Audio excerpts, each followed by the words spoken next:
Yo, what is up, DVT squad? My name is Isaac Christian.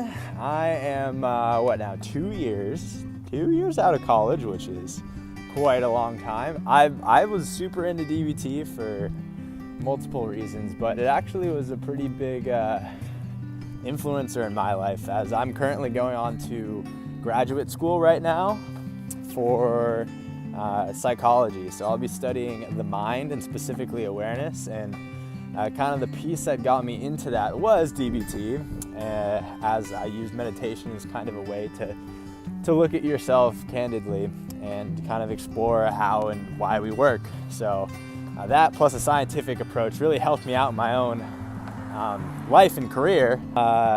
Favorite memory. One of the retreats was at the Dharma Temple, and it was a 4-hour guy. So there was 4 hours where you're just sitting there with your own noggin. And that was fun to me because I kind of love the challenge of meditating. I'm not used to sitting for such a long time, and so that 4-hour commitment really made me feel like I was earning my stripes in the meditation game. I'd say some of my favorite memories were the DBT potlucks, getting to know everyone, playing silly games, acting like little kids, and have a space to really get to know the other members and friends that were there with us. Yeah, I definitely made some really good friends during those moments, and I still carry some of the teachings and things I felt with me today. Hey everybody, my name is Evan Vasili. And I'm Montana. And actually we're both part of the very first DBT pledge class ever to go through. We're currently alumni, but in any case, I think my favorite memory of DBT is probably the Palfa Temple experience. That's what I was gonna say. Yeah, it's, you know what, it was definitely not the easiest one or the most relaxing, but I think there's something about kind of going through 12 hours or whatever it was as a monk. You know, between the repentance ceremony and probably doing what seemed like 1,000 bows, it was the ultimate chop wood, carry water experience. And yeah, there's just something very freeing about the whole thing and kind of participating in something so focused and just, you know, doing that for that period of time. It was kind of magical. Since Evan took mine, I'll say my other favorite memory is probably the Day of Silence retreat, mostly because I survived it. For some reason, that one was really, really tough for me. I think maybe it was because it was our first retreat that we did. And it was something Evan had been saying we should be doing, or we should do for years before DBT even started, when we were going to Buddha for You, and I was like, there is no way I can ever do that. So being able to survive the 4 hours of silence was really, you know, mind-blowing that I could actually do it. And then, it wasn't as bad as you thought, was it? And then I think I just loved the memory afterwards. We went to the park and we flew kites and did handstands and ate. It's a great day. It was just like a really beautiful, bonding, fun experience. Some memorable moments among many memories were the gatherings at Love Library and drinking tea before meditation, the preparation for the 2016 Lunar New Year Festival and handwriting gratitude cards, and the last one was the arrival of the red Delta Beta Tau tablecloths. My favorite DBT memory was this camping trip we took to Anza Borrego, and we got a bunch of us out there. We went on hikes, we did the sunrise meditation, you could feel the sun on us, but my favorite experience from that trip was a gratitude circle we did. And everyone just opened up their heart and poured it out on every single person, and expressed like their importance to the group and how everyone brings something. And yeah, it was a beautiful experience. I would say that my favorite DBT memory is probably going to Metaforest. I think I've been there 4 or 5 times now. I went with like every pledge class, I went on my own. I absolutely love that, and then one of the times I went, we meditated in the rain. So that was really cool. I would say the biggest thing that I learned from DBT is just the importance of compassion, and just kind of understanding that, there's a whole other side to things that you may not know. So it's best not to assume anything about anyone. And I think that's really helped me become a more relaxed person and just not view the world so negatively. Hello everyone, my name's Olivia. I pledged DBT spring 2015.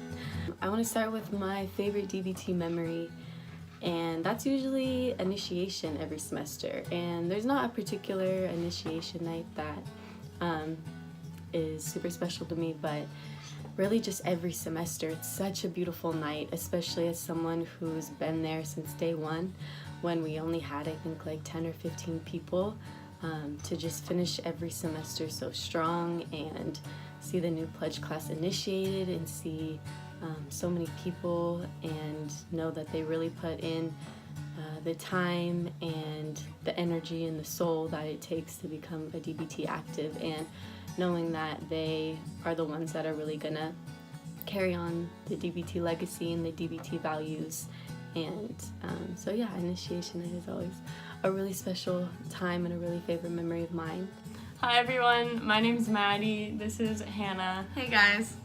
We pledged together in fall of 2016. It was the second pledge class. Yeah, so we decided to join DBT together, and we've actually known each other since we were in elementary school, since we were like 5. So we've been best friends for a long time. We were talking about DBT together, and one of the greatest memories we have is, like, I think it was the very first DBT camping trip to Joshua Tree, and it was also our first time in Joshua Tree. It was just a lot of firsts, and it was really fun. We had a big group of people. Yeah, it was just a really cool way to connect with people outside of meetings and retreats, and just really get close to the people that were also part of DBT, just outside of school and stuff. So it's really important to remember to just take a couple of moments to breathe, and that's something that DBT taught me was just so important and so beneficial, especially like when you're working and stressed, and work stress is like a different type of stress. So it's been really cool to kind of show the people on my team how beneficial meditation can be. I'm really glad I get to bring that into my post-grad life. Yeah, and then I would say, in terms of advice, to stay connected with all your DBT friends. Like, I know some of them I haven't seen in a while, but I try to reach out to them and message them, and I don't know, I feel like every person I've met in DBT is really special, especially the people we pledged with, because of the retreats and how intense some of them were. I feel like we're connected in a different way. One piece of advice I have for anyone pledging right now, or I guess even if you're active, is just to try and get involved with DBT as much as you can. Really try to show up to all the meetings, try to go to all the retreats. But I was actually treasurer for a couple of semesters, which was just a really great way to get involved on like a higher level. And so I definitely recommend, if you want to be part of like the exec board, go for it. It's a really cool option. We just wish the best of luck to the new active members and the current pledge class. I can't wait to see how DBT grows, and I remember Jeff was saying that we might one day have a house, and that would be really cool if that happened. It's crazy how we started with like maybe 20 people, and by the time I graduated there were over 100 members. So just seeing how much it's grown and how much it's benefited people just in their everyday lives, and I don't know, it's just really crazy. It's a really beautiful thing. It's really awesome to still kind of be connected post-graduation and see how many more people are being benefited even after I've graduated. A message that I'd like to share with, I guess, the current active class and also the pledges. Yeah, practice this stuff day in and day out. You know, I mean, you're going to learn a lot of things. You're going to be around a lot of people right now that are going to be kind of reinforcing those things. But really work on just making it a practice, because I found personally that it was a lot easier to kind of stick to it and, you know, live the Buddhist way while in it. But once I went outside of it, and once you're out there in the real world where everyone's going around with their crazy, messed up philosophies or whatever they might have, it's really easy to kind of lose sight of the foundations that you built during this whole process. So make it a habit, make it a daily practice, keep doing those meditations on a daily basis, even if you're by yourself. And just keep thinking about this stuff as you go throughout your day and ways you can incorporate it to kind of benefit yourself and of course benefit others, as the saying goes. I was gonna say the same thing. Awesome. Anything else to add? I was just gonna say that to keep up with it after college, because life outside of college is a lot harder than you may think, at least it was for me, going into the real world. And I really let my practice fall by the wayside. And it's, even to this day, it's been a lot harder to get back into it. So like Evan said, making it a habit now and then continuing with it is going to be crucial. Because again, once you don't have as much of this, the Sangha around you, in this case, DBT kind of supporting you, it does get more difficult, but that doesn't mean it's not possible. So just keep at it, guys. Anyways. My advice to current actives would be to understand like how unique this experience is. You're getting exposed to these philosophies and ideas and interacting with other people and learning about yourself in a way that a majority of people aren't doing. So if there are terms or ideas that really resonate with you, I highly encourage you to Google those things and do your own study outside of Wednesday nights or Monday nights. There's a wealth of knowledge on the internet. We have this crazy opportunity of a thing called Google, that there's so much information at the touch of our fingertips.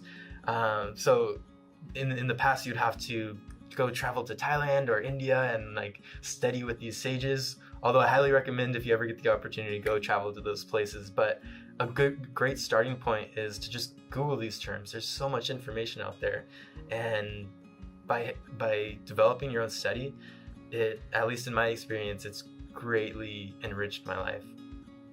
Be patient and gentle with yourself, because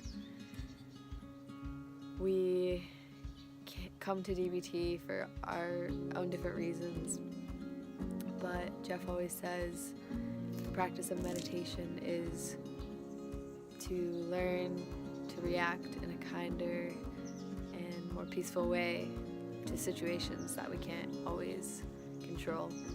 So that takes a lot of time and patience with yourself, and no one's perfect, and I think that's why maybe we're attracted to DBT, is because we find a community where people accept us for who we are and our imperfections, and that we're trying our best, and it's the best we can do is do our best and learn as we go. So be patient with yourself. I encourage future actives and members of DBT to listen to one another with an open heart and be curious, silence your devices, and go all in. And during group discussions, if you have a question or a thought but hesitant to speak out, I challenge you. I challenge you to go ahead and share it with the group. Someone in the room may be feeling or thinking the same thing, and your experience is valuable. And the biggest piece of advice I would give for someone in DBT is to go to everything, attend everything, really challenge and push yourself. I think for me, there was so many things that I would have never thought I could do prior to joining DBT. One of them was being elected as Pledge Class President and President of the entire organization. I hated public speaking. I hated putting myself out there. All of that was really uncomfortable for me. So I would definitely recommend just really pushing yourself, trying to do things that you wouldn't normally do, because the benefits are unbelievable. I'm so confident and comfortable public speaking and being a leader, and not being so concerned about my ego now because of that. So I would highly recommend just really pushing yourself and remembering there's no other organization in this entire world, literally, that will give you the benefits that DBT does. So I would definitely recommend just investing your all into it, allowing yourself to be comfortable, because like I said, the benefits are incredible. I guess one thing that's stuck with me recently is that it's okay to have bad days, especially I'm working from home now, and I found my productivity take a slight dip because it's just so easy to not do work when you have food around you and just temptations to relax. So traditionally, I think it was tough for me to have those days, but I think this time has really taught me to be okay with having off days, and I think that goes along with the Buddhist philosophy of impermanence pretty well. And one of my favorite quotes is "This too shall pass," which I think exemplifies that statement. Because the good times, while they're awesome, they're temporary and they go away. But that is also true with the bad times. So I think that represents this time now too, where it might be difficult, but the goal is just to try to make the best of it and figure it out. So yeah, well, I think that is all that I have.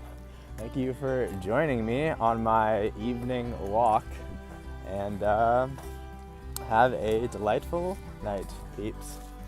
Some advice that I wanted to pass along is something that I've been working on lately, and this applies to your time as a pledge in DBT, your time as an active, your time as a human on this earth, just everything in your day-to-day, and that is just trying to not label everything that we experience.